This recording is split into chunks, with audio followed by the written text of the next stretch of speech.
Prólogo a Los rufianes, maldito monstruo. Hubo un niño que, hasta la graduación de escuela media, fue llamado de esta forma incontables veces. Hubo un pueblo de aguas termales en las montañas de Akita, lejos de la sociedad humana.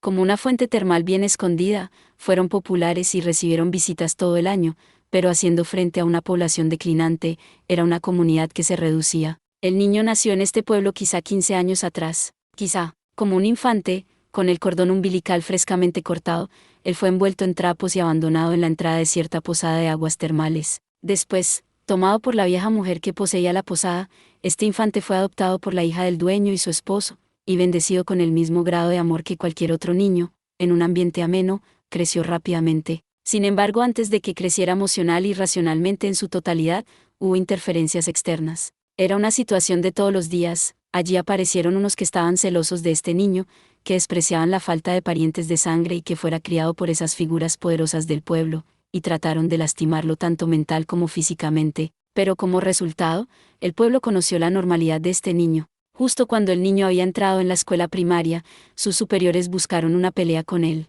Los 5 que se acercaron a él para provocar problemas eran mayores y de gran tamaño, infames rufianes de los alrededores. En aquel entonces él aún no sabía que era adoptado, y no entendiendo lo que le decían, solamente inclinaba su cabeza en confusión, pero quizás enojados de que no diera respuesta, los superiores comenzaron a ponerse violentos. El superior le dio puñetazos al estudiante nuevo y agarró su cuello mientras se tambaleaba. Cualquiera habría especulado que resultaría en un incidente unilateral de intimidación. En verdad, eso ciertamente acabó en una pelea unilateral, pero el ganador fue lo opuesto a lo que alguien habría esperado. Esa fue la primera vez que él mostró su habilidad. No era que se hubiera entrenado en especial antes de asistir a la escuela primaria. No era que tuviera un cuerpo de acero, y no era que pudiera tener alguna clase de monstruoso, vendiéndole máquinas que le ven la fuerza. Todo lo que él tenía era algo que podía ser llamado una percepción, uno. De la misma forma que algunos carnívoros, solo por instinto, pueden sentir el paradero de su presa. Al mismo instante después de que su cuello fuese agarrado por el superior, el niño tomó represalias. Él agarró la oreja del superior, y la torció hacia abajo. El superior, sintiendo instantáneamente que su oreja era desgarrada, soltó el cuello del niño y se encogió en sí mismo impulsivamente, solo para recibir un cabezazo en el puente de la nariz por el niño de 6 años de edad. Por supuesto, no fue una decisión consciente. El niño simplemente había tenido la intención de atacar a su adversario tan rápido como sea posible con una parte dura de su cuerpo, aunque era, ciertamente, extraño para un niño que recién había entrado en escuela primaria pensar cosas así. El jovencito no tuvo concepto de misericordia o contenerse. ¿Y si uno diera un ejemplo de un rasgo de la personalidad de este niño? Cobardía. Probablemente podía ser resumido solo por esa palabra.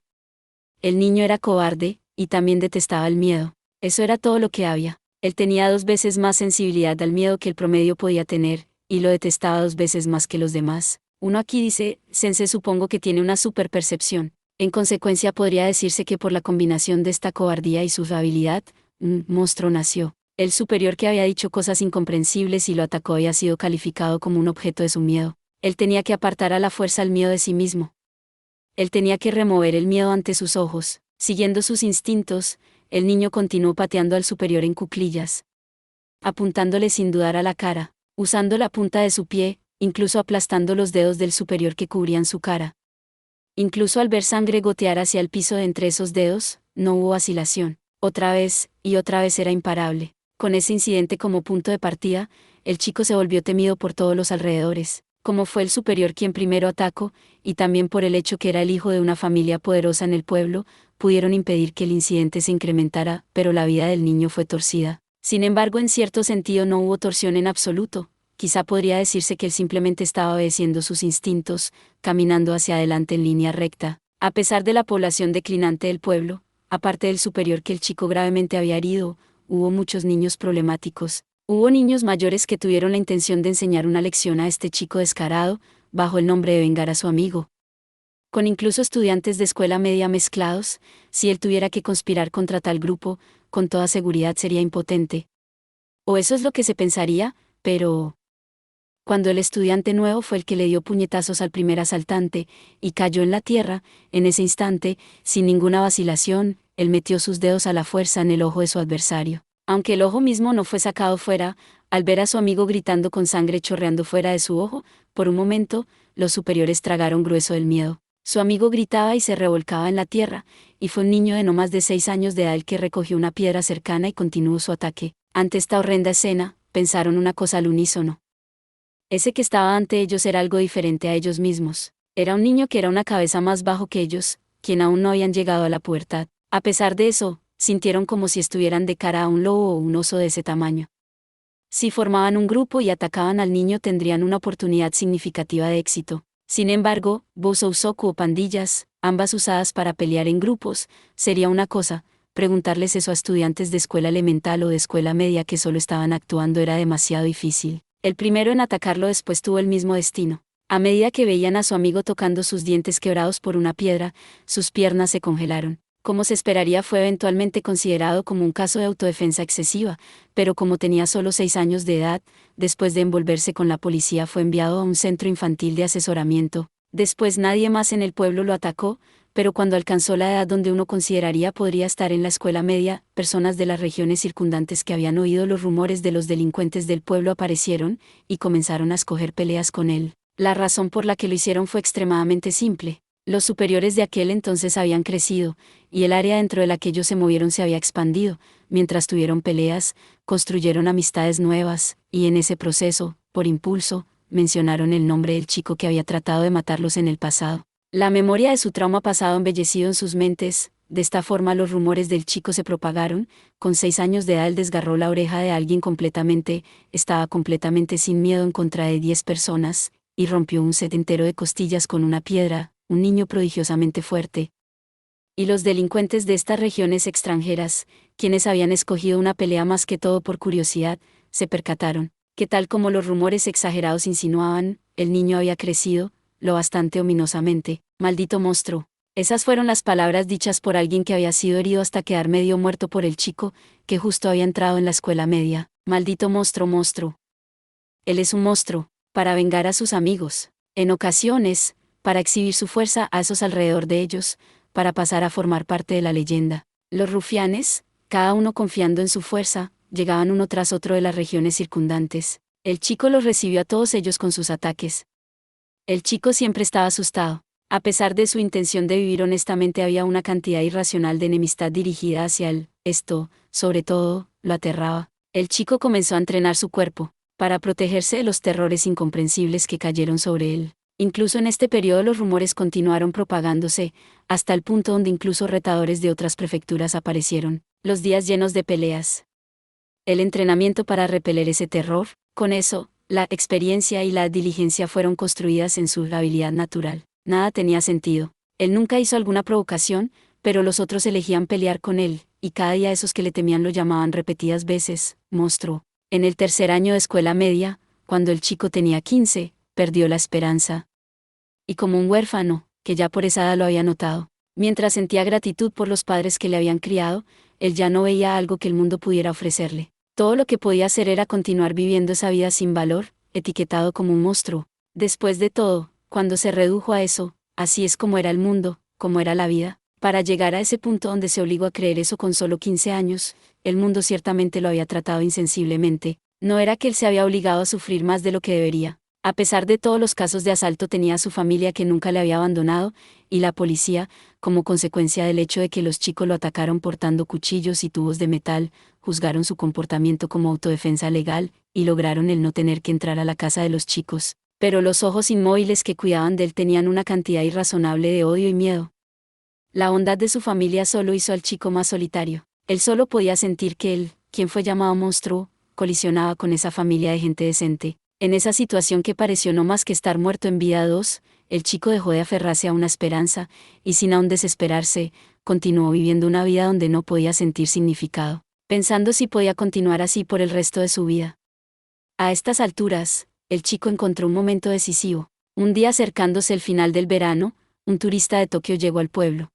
Pues aquí se refiere a que debido a tanto sufrimiento, sentía que estaba muerto a pesar de estar vivo, ya saben metafóricamente. Regresando de observar el Festival de Fuegos Artificiales Omagari, él había llegado a visitar el remoto pueblo de aguas termales de los rumores. El invitado, hospedándose en la posada número 1 de aguas termales del pueblo, presenció una pelea entre el chico y algunos delincuentes. El invitado contempló curiosamente la horrible pelea, y acto seguido, sonrió mientras le decía al chico: es grato que los jóvenes tengan tanta energía. La cara del chico estaba en shock. Hasta entonces sus peleas habían sido presenciadas por turistas repetidas veces, pero todos ellos habían observado con ojos llenados en miedo, ninguno había sonreído tan felizmente. Para el chico que estaba en el centro de los delincuentes caídos, sangrantes, el viajero continuó: es bueno seguir tus instintos humanos mientras tienes energía de sobra.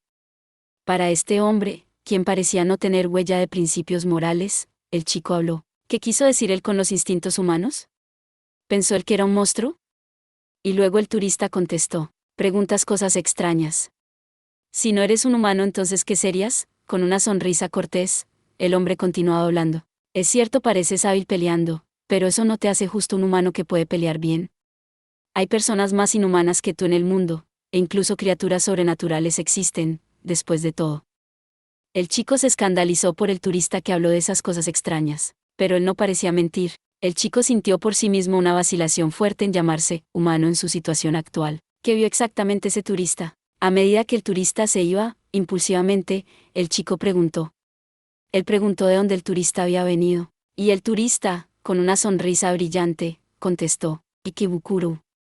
El chico había escuchado acerca de ese lugar. Era una de las ciudades famosas en Tokio, pero para el chico, quien apenas había dejado su pueblo, era una hazaña incluso solo saber el nombre. Interesado, el chico, con la función de búsqueda en su smartphone apenas usado, comenzó a indagar en Ikebukuro. Los videos agudamente tomados de la criatura sobrenatural conocido como el jinete sin cabeza y el hombre que tiraba máquinas expendedoras. El tiempo pasaba y el chico captaba esa información. Él fue tragado, y como una persona obsesionada, continuó buscando información.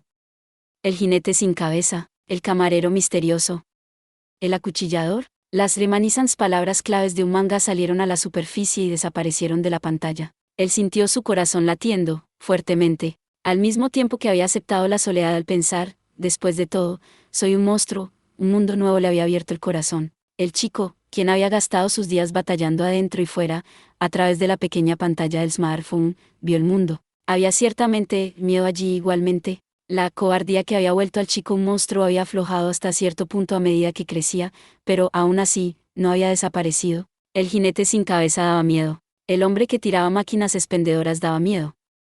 El acuchillador daba miedo. Las pandillas fuertes en centenares eran, inevitablemente, espeluznantes. Pero ese impacto forzó su corazón hacia adelante. Su curiosidad sobrepasó su miedo. En una situación normal, sentiría la necesidad de poner distancia entre el aterrador jinete sin cabeza y sí mismo. A él se le debería haber ocurrido evitar Ikebukuro cueste lo que cueste. Pero se dio cuenta de su verdadero deseo. Para vivir y morir como un monstruo, como eso. La soledad de perder las esperanzas con el mundo y morir, esa es la cosa más espeluznante de todas. Eventualmente, la información de esa pantalla diminuta fue insuficiente. Y así es que cuando el tiempo donde tenía que decidir su futuro llegó, a los padres que le habían criado, les hizo una petición egoísta. Aunque él solo a veces se había hecho cargo de las peleas con esos que le provocaban primero, era un hecho que sus peleas habían molestado a la familia enormemente. También había terminado por involucrar a la policía hasta el punto en que los delincuentes, en su resentimiento, le habían prendido fuego a la posada de aguas termales. Quizá fue su culpabilidad por esos asuntos, o quizá fue su gratitud hacia su familia por nunca haberlo abandonado a pesar de eso. Hasta entonces el chico nunca había hecho una sola petición egoísta a sus padres. Puede que porque había perdido las esperanzas con el mundo, opuestamente a inundarse en una vida de peleas, él tomó una actitud completamente seria hacia la vida, y nunca le había exigido cualquier cosa a sus padres o su abuela. Y este chico, por primera vez desde que peleó en la escuela, hizo una petición por primera vez: quiero entrar en una escuela de Tokio, en Ikebukuro. Sus padres vacilaron ante esa petición repentina, pero para el chico que lo dijo, apasionadamente, que él quería aprender más, su abuela, la dueña de la fuente termal, habló: vamos, siéntate. Clavando los ojos en el chico, quien hizo lo que dijo, su abuela continuó, calmadamente: eres un chico tímido, pero has crecido mientras nosotros no estábamos mirando, ¿no? Su abuela habló en la variante única del dialecto del pueblo de Akita, y le sonrió al chico. Al final, después, con su abuela finalmente expresándose, la petición del chico fue aceptada. Y así el chico que era llamado un monstruo llegó a Ikebukuro, para afrontar el mundo en el que se había dado por vencido e ir hacia adelante otra vez. Para encontrar a los verdaderos monstruos que no conocía aún, el nombre del chico era Mitsuchi Yairo. Lo que vería de ahora en adelante era desconocido. ¿Que encontraría el monstruo cobarde en la ciudad de Ikebukuro? ¿Y qué lograría él? Nadie sabía eso, pero la única cosa cierta era que la ciudad misma no negaría a cualquier clase de persona que llegara. 1 año y medio después del fin de los Daalars, Ikebukuro ahora le da la bienvenida a un nuevo viento. Gracias por ver. Si te gustó este contenido, no olvides darle like, compartir y suscribirte para más videos similares. Nos vemos en el próximo video.